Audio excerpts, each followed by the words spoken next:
Bienvenue sur le channel. On se retrouve aujourd'hui pour un make-up blabla. Et on utilise les produits de la rotation mensuelle, dont la Jade Palette de Beauty Bay, qui ressemble à ça. Vous avez sûrement des couleurs. Il se peut que forcément... Non. Il se peut que je ne... que je ne cite pas forcément les couleurs que je vais utiliser, puisque j'aurais plus envie de mettre le focus sur la discussion. Mais bon, vous connaissez un petit peu... Enfin, vous connaissez vos couleurs et les emplacements.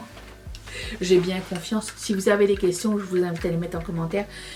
Puis on y répondra plus tard. Donc on va commencer tout de suite. Parce que j'avais reçu plein de questions. Et du coup j'ai des notes à chaque fois. Et je me suis dit, c'est bien. Comme ça je peux y répondre dans une vidéo. Et puis on peut partir sur des tangentes et tout ça. Ça m'inspire des questions, des remarques, des critiques ou quoi. Comme ça ça me fait du contenu. Voilà. Alors avant de continuer, il y a vous vous rappelez, on avait parlé du film là de Night Shyamalan, vous vous rappelez, dans lequel je vous disais soit vous sacrifiez un membre de votre famille et l'univers survit, soit vous ne sacrifiez... Parce que la deuxième partie, personne n'a suivi, hein, à part 2 ou 3 dans les commentaires. Soit vous ne sacrifiez pas la personne que vous aimez, mais tout le monde meurt. Ou bien, comme quelqu'un me l'a dit, dans le film apparemment, c'était...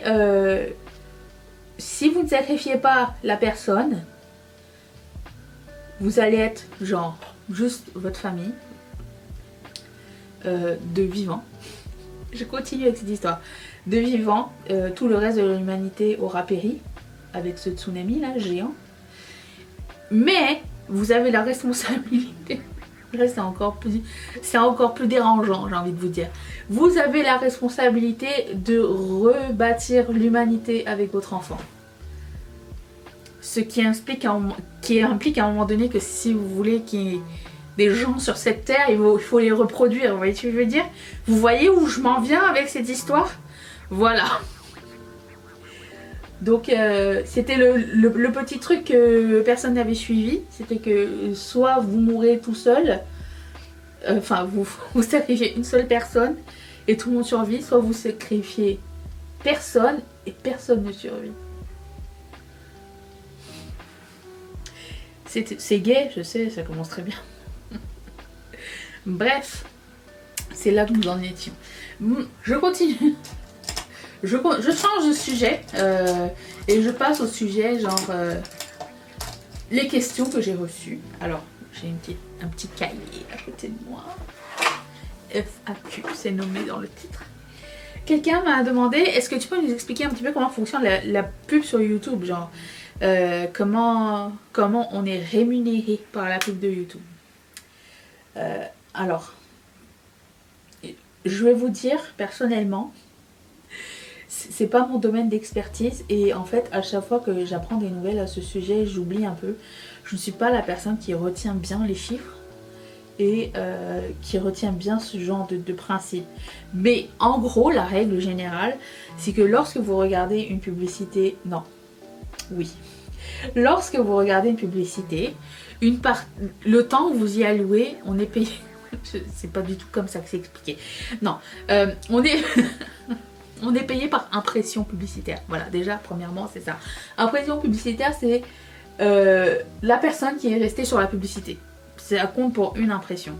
Et je pense c'est un truc comme genre, t'es payé 10 cents par 200 impressions ou un truc comme ça. Ça veut dire que si 200 personnes ont regardé une vidéo, tu as 10 sous. On regardait la publicité, tu as 10 sous. Tu vois ce que je veux dire? Donc plus ta chaîne est importante, plus ton chèque à la fin est important. Voilà. C'est un truc comme ça. Mais je dis pas que c'est 200 pour 10 cents, mais c'est un truc ridicule dans cette overview, ok? Je me rappelle plus exactement combien, mais c'est quelque chose comme ça. Ce qui explique pourquoi il y a beaucoup de youtubeurs qui ont des trucs annexes, il y en a qui font du merch, il y en a qui font du contenu sponsorisé. Et juste pour les gens qui se demandaient, parce que la condition quand j'avais fait Patreon, maintenant c'est terminé, l'aventure c'est fini en 2023. Quand j'ai fait Patreon, la condition c'est que je ne faisais pas de contenu sponsorisé et je mettais moins de publicité dans mes vidéos. Le contenu sponsorisé, c'est toujours pas quelque chose qui m'intéresse, c'est pas quelque chose que vous verrez dans mes vidéos, ça c'est sûr et certain. Je n'aime pas qu'on contrôle ce que je vais dire. Je n'aime pas devoir, comment dire, échanger avec des gens, négocier des contrats et tout ça. C'est très énergivore, je déteste faire ça. Donc c'est pas quelque chose que vous verrez, certainement pas, dans mes vidéos, ça c'est sûr. Mais les publicités, vous en verrez peut-être un petit peu plus. Après, vous pouvez skipper les vidéos. Hein. Les publicités, ça me dérange pas. Je vous force pas à les regarder. Je comprends que ce soit chiant, ok.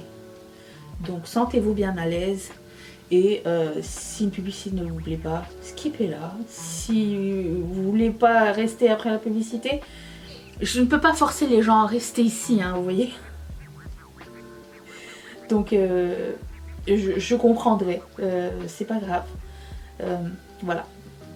Donc voilà un petit peu comment ça fonctionne. YouTube et ses vidéos et ses publicités. Alors ensuite. Oh, quelqu'un m'a demandé est-ce que Danisha est mon vrai prénom? Oui. Et on est de plus en plus nombreux à avoir ce prénom. C'est marrant parce que j'ai vu une vidéo de Colline, elle parlait des cadeaux les plus chers, les objets les plus chers ou les cadeaux les plus chers qu'elle a eu dans sa vie. J'aimerais bien faire cette vidéo un jour. À Noël prochain, je vais la noter parce qu'elle a pas mal de contenu intéressant, Colline, je trouve.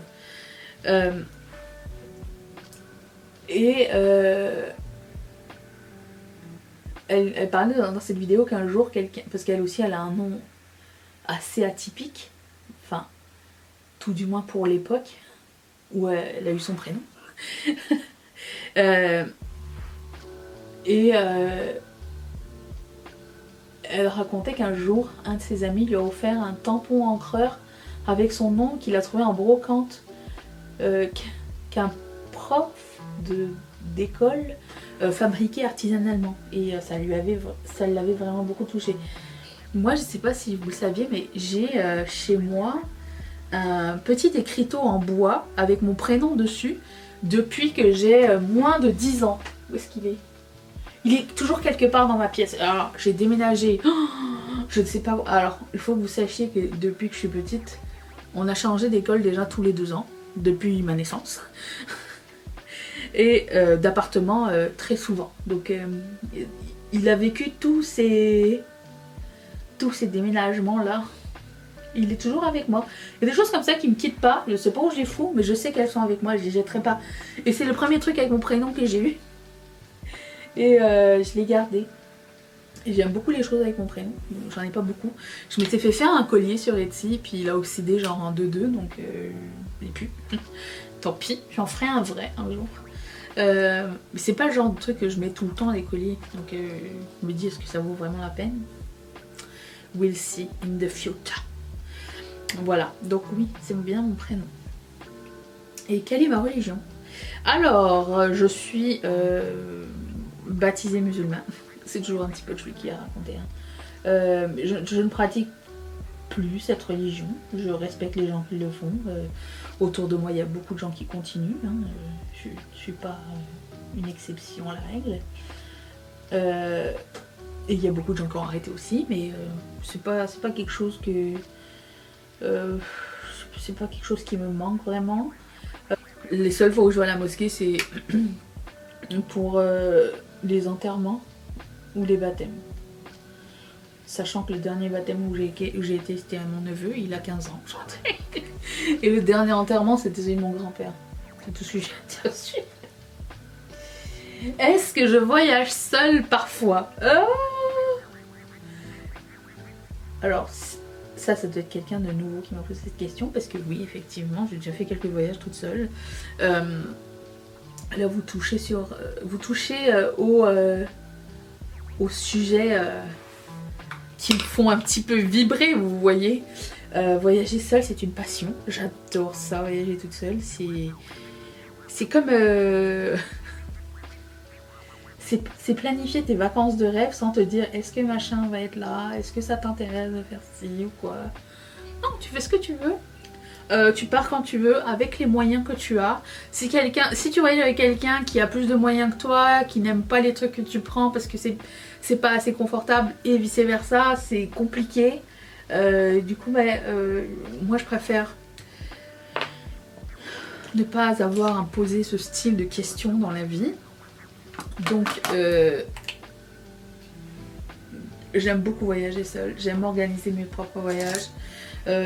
J'aime maintenant la liberté de pouvoir aller en vacances n'importe quand dans l'année. Enfin, je dis ça, mais il y a des périodes de l'année où je peux pas partir en vacances puisque c'est les périodes les plus occupées pour Ketchup Fantasy. Hein. Mais bon, on va dire qu'en théorie, je pourrais partir en vacances où je veux, quand je veux. En pratique, c'est pas totalement la même chose.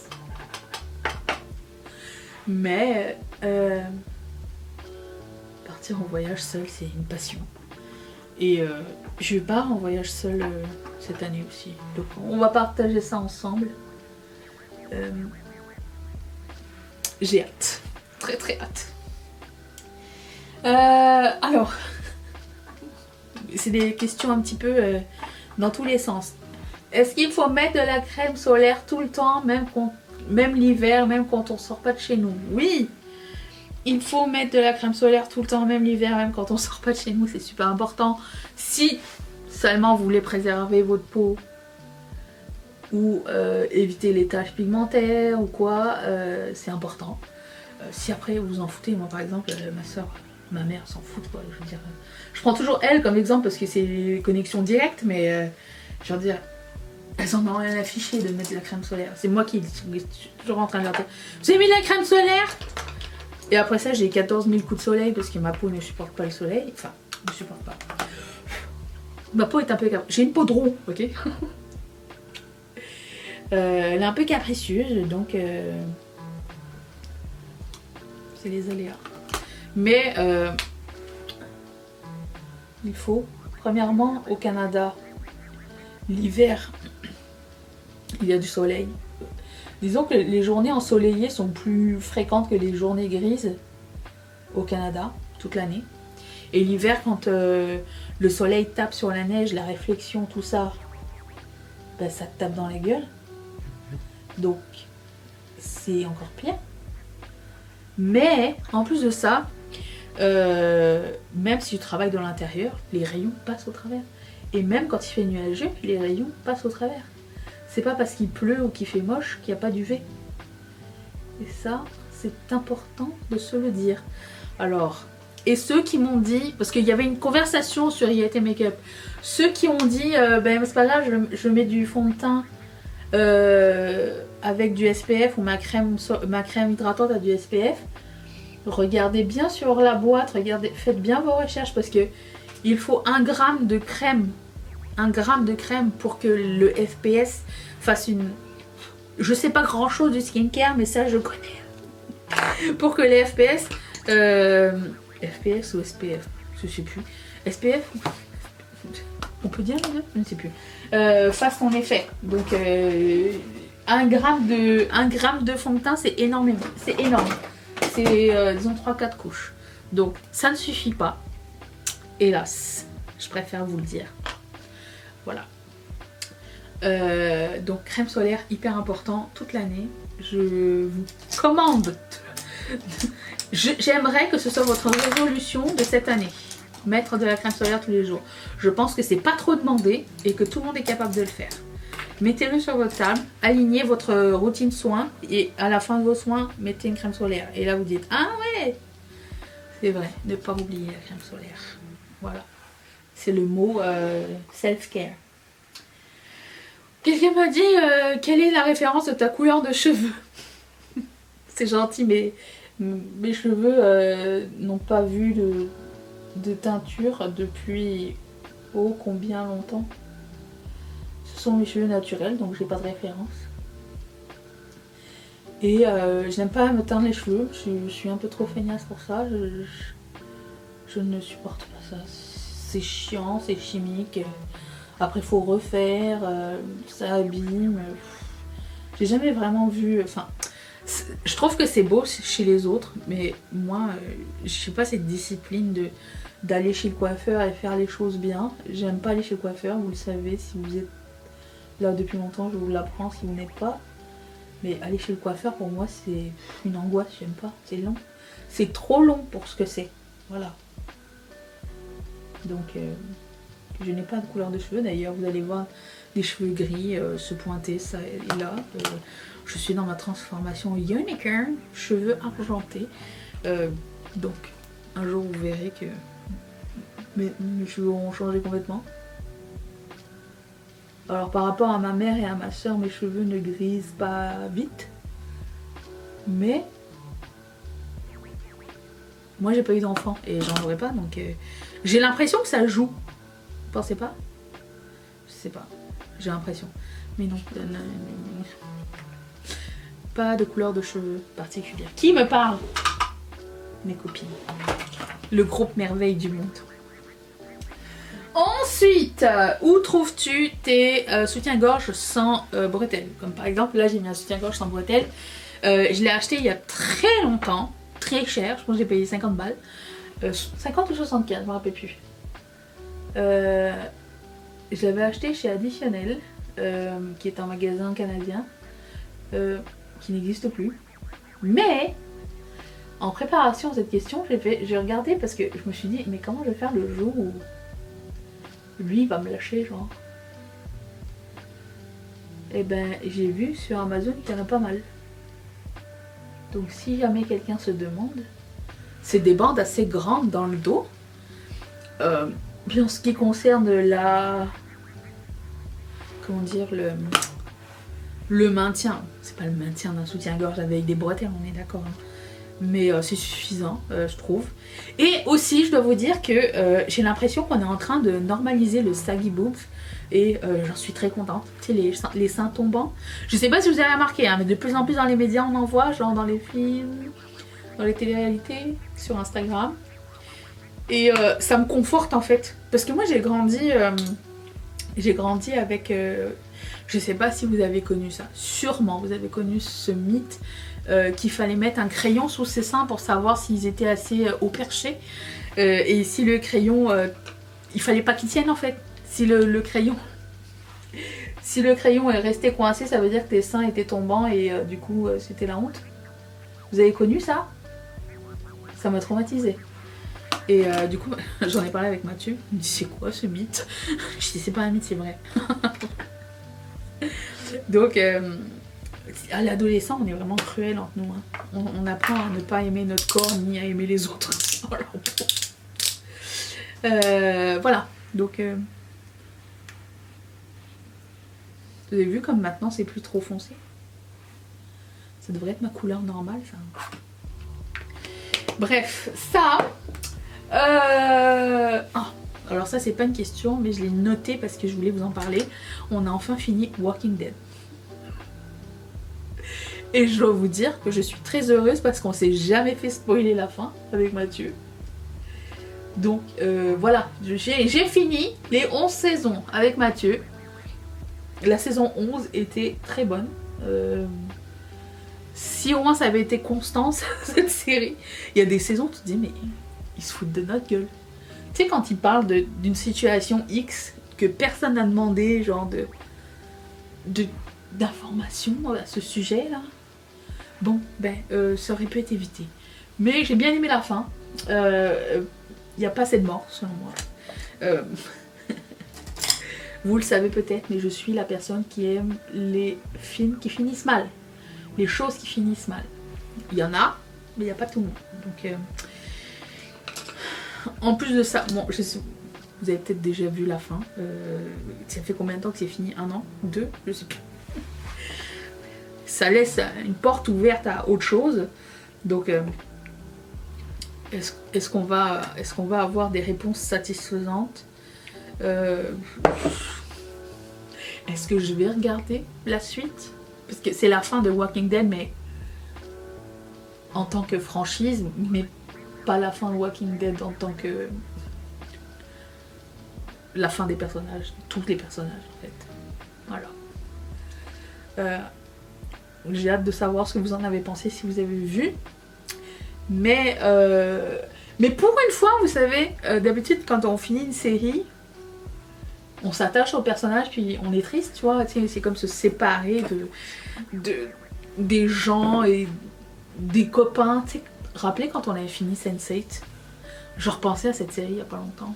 Une des séries qui m'a le plus troublée dans la vie. Si vous n'avez pas vu Sense8, c'est SE8, je vous recommande cette série. C'était génial. C'était une des meilleures séries que j'ai vues de ma vie. Une des meilleures. Hein. Et quand c'était fini, j'étais trop triste. J'étais dans l'émotion et tout. Mathieu aussi. Puis ça s'est fini vraiment abruptement parce qu'ils avaient plus ni le budget, ni Netflix ne voulait pas continuer en fait. Bref, je vous recommande cette série. Ça s'est pas fini. Oui, ça s'est fini abruptement. Disons qu'il y aurait pu avoir plusieurs saisons en plus, mais ils n'ont pas laissé cette chance là, malheureusement. Mais ouais, voilà, je vous recommande Sense8, Walking Dead. J'ai réussi à faire le deuil de cette série assez facilement, je vous dirais. Mais c'est surtout parce qu'il y a eu plein de saisons super décevantes en fait. Sur 11 ans. Sur combien d'années ça a traîné? Puisque c'est 11 séries, c'est 11 saisons. Je pense même qu'ils ont fait la dernière saison sur 2 ans. Ils ont fait partie 1, partie 2. Je sais pas, comprends pas pourquoi ils font ça. Surtout que c'est pas comme si que les deux parties étaient complètement délimitées par une histoire. C'est comme... Genre, nous on a enfilé les choses et on n'a pas vu quand est-ce que commençait la 1 et quand est-ce que commençait la 2. Bref. Donc, voilà. Je voulais juste vous raconter que j'avais fini Walking Dead. J'espère que vous êtes contents. Ensuite... Oh oui, quelqu'un m'a demandé pourquoi tu ne fais pas des ongles en gel, ça durerait plus longtemps. Et t'aurais pas à te soucier de... Tu sais, de genre ça va rester, ça va pas rester. Alors pour plusieurs raisons. Parce que j'aime bien changer. Donc je ne suis pas la personne... C'est pour ça que je n'ai jamais pu comment on dit en français, me commettre me soumettre à genre juste un tatouage, tu vois. Parce que je vais sûrement changer d'avis en route. Bon, il est où mon pinceau là? Et puis là, il est parti. J'ai jamais pu me décider genre sur me mettre d'accord sur un truc qui va rester longtemps. Alors 3 semaines c'est beaucoup trop longtemps. D'autant plus que mes ongles poussent vite, donc ça aurait été sûrement moins que 3 semaines. La longueur de mes ongles est vraiment trop petite. Et c'est en fait quand je porte des faux ongles, c'est aussi pour altérer la longueur de mes ongles que je trouve plus beau. Parce que mes mains sont petites à la base. Donc quand j'ai des ongles plus longs, ça fait des plus jolies mains. Alors, je dis pas que c'est un complexe, c'est juste une préférence. Hein. Je peux passer du temps sans faux ongles, mais je trouve que c'est plus joli. Et même si je mets des capsules par-dessus, je suis allergique à la colle. Donc, tu vois toutes ces réponses. Donc je suis allergique à la colle et pour le coup, je peux pas mettre des capsules plus longues par-dessus. Je ne supporte pas. Et voilà. Et en plus de ça, faire des ongles en gel à la maison ou quoi, c'est encore une fois un peu trop long à mon goût. Donc je préfère mettre mes faux ongles Kiss. En plus de ça, tu peux les changer tout le temps. Il y a tout le temps des nouveaux. Tu peux t'amuser avec et tout. Je trouve que c'est bien plus ludique. Et voilà. C'est juste pour ça que je ne porte pas des ongles en gel. Puis en plus de ça, avec les ongles en gel, il faut que tu fasses ton nail art toi-même et tout. Non. Ou alors aller en salon le faire. Non plus. Vous savez, je l'ai dit au début de cette vidéo, je n'aime pas aller dans les instituts. Ça me saoule. Donc, voilà pourquoi je ne porte pas d'ongles en gel. Ensuite, quelqu'un m'a demandé, ne te sens-tu pas submergée par tout le make-up que tu possèdes? Non. Je me sentirais submergée s'il y avait du make-up que je n'aimais pas et que je gardais en stand-by. Et le make-up que je garde en stand-by, il est rangé, donc il est pas à ma vue, donc là ça va, tu vois. Mais je cherche, genre la semaine prochaine je vais voir mes copines, je vais leur apporter un sac de make-up, je vais en donner à ma mère, comme ça, bah, tu sais, je peux leur en donner. Je sais que ma copine, elle a une fille, une ado, ça va lui plaire aussi, donc bon, je me dis que au moins ça part quelque part. Des fois j'essaye de donner autour de moi, mais parfois c'est compliqué parce que tout le monde n'aime pas le maquillage au même titre que moi, c'est pas leur travail et ils s'en servent pas vraiment, donc voilà. Donc je me sens pas submergée, tout va bien, tout ce que j'ai acheté je les aime, je les vois, je me sens peut-être submergée par ma quantité de vernis à ongles en ce moment, je veux dire. Parce que ben, je ne fais plus le vernis à ongles, mais je sais pas quoi faire avec. Je veux pas les mettre à la poubelle, c'est toxique tout ça là. Donc en plus de ça, j'ai payé cher et la moitié des trucs que j'ai jamais utilisés. Donc je les laisse là, ils sont en stand-by. Ils sont rangés tous à l'abri du soleil, dans des boîtes fermées, à l'abri de l'humidité et tout. Donc ils sont bien conservés. J'avais fait un gros tri à un moment donné où j'ai vérifié genre toutes les textures, est-ce que tout était bien fermé et tout ça. J'avais genre 2 sacs poubelles de vernis à ongles. Ma soeur elle était avec moi en train de ranger le truc. Parce qu'en fait ça avait défoncé mon meuble, Alex. Ça avait comme plié et j'avais pas pensé à ça.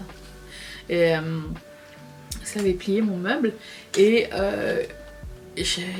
une fois elle est venue chez moi puis elle m'a dit je vais t'aider à je vais t'aider à tout ranger en fait, à trier. Et quand on triait, elle était là mais t'as cette couleur là 10 000 fois, tu vois, genre de personne qui comprend pas. Vous les avez ces personnes là autour de chez vous, vous les avez ces personnes qui comprennent pas pourquoi vous avez 15 000 rouges à lèvres du même rouge. C'est pas la même chose. La texture n'est pas la même, le souvenir attaché au truc n'est pas le même. Le packaging n'est pas le même. Bref, c'est pas pareil. Voilà, c'est tout ce que j'ai envie de dire. Donc oui, je suis peut-être un peu submergée par mon vernis. Comment j'ai fait pour mettre de la poudre ici? Je ne sais pas. Mais il est rangé, donc j'y pense pas souvent, entre vous et moi. N'as-tu pas peur qu'un jour tes créations se retrouvent dans la section AliExpress, genre imitées par les Chinois et tout ça? Je dois vous dire que c'est quelque chose d'un peu inévitable. Si ça arrive, ça arrive. Qu'est-ce que tu veux que je fasse? Tout ce que je peux faire, c'est un cease and desist, mais je sais pas comment on appelle ça en français. C'est leur demander d'enlever ça, genre, je me rappelle plus du nom. Et pour le coup, bah, je sais pas, est-ce que je perdrais mon énergie et mon temps pour ça? J'ai vu de nombreux créateurs qui ont eu ce problème, donc je vous remercie d'avoir posé la question, parce que c'est quelque chose qu'on oublie, c'est les choses que vous achetez chez AliExpress. AliExpress ne les a pas inventées, hein. Ils ont repompé quelque part. À part, je vous dirais, pour les fournitures, ou vous savez, genre les strass ou quoi, c'est pas... Je dirais que c'est plus comme quelque chose qui est fabriqué là-bas et qu'ils achètent en énorme quantité, et du coup qu'ils revendent, j'ose espérer. Mais il y a beaucoup de choses que vous cherchez, quand vous cherchez, c'est inspirer, repomper, copier, lâchement copier de chez un créateur que vous ne connaissez peut-être pas.